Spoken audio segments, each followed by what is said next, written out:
Hello मिनासन कन्चिवा चाहिँ हामीले lesson 8 रेन्सिव C गर्छौँ। रेन्सिव सी को इचिबानमा हेरौँ।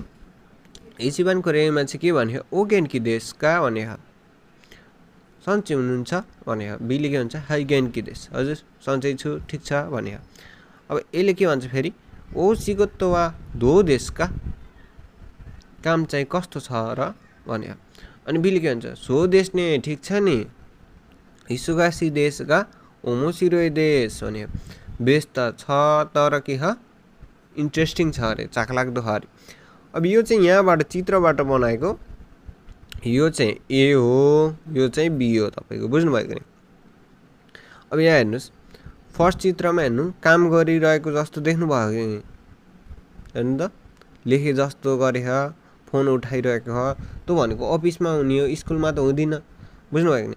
त्यही भएर सिगोत्तो काम भयो, बुझ्नुभयो नि। यहाँ चेन्ज गर्नुपर्छ है, हामीले ख्याल गर्नुहोस्। सिगोत्तो काम भयो, अनि यहाँ चाहिँ हेर्नु त, मान्छे एउटा यतापट्टि काम गरिरहेको छ, फोन उठाइरहेको छ, त्यो भनेको अलिकति व्यस्त जस्तो भयो नि, त्यही भएर इसोगासी लगाएको छ। अनि यता हेर्नु त फेरि, खुसी ताराहरू चम्के जस्तो देख्नुभयो कि नै।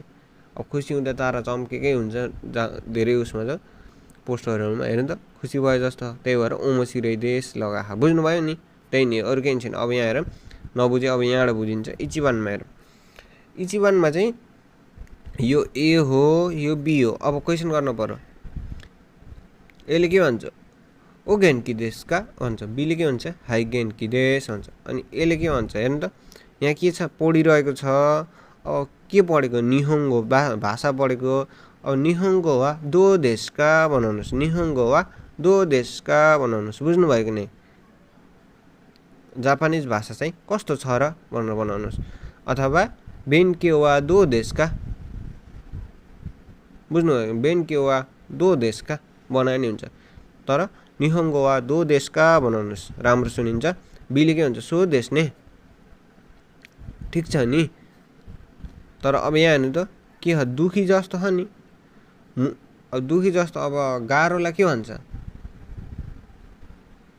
ताइएन पनि भन्छ, तर मुजु खासी लगाउँदा राम्रो हुन्छ। मुजु खासी देश गा के हुने भयो, खुसी। ओमोसिरोय देश जो लगाउनु सेमै हो, ओमोसिरोय देश लेखाउनु, बुझ्नुभयो कि नै। मुजु खासी देश गा ओमोसिरोय देश। निभानमा हेरौँ, निभानमा के भनियो, दाइगाकु भनियो, रेउ भनियो, बुझ्नुभयो कि दाइगाकु भनियो, रेउ भनियो। अनि के हेर्नु त,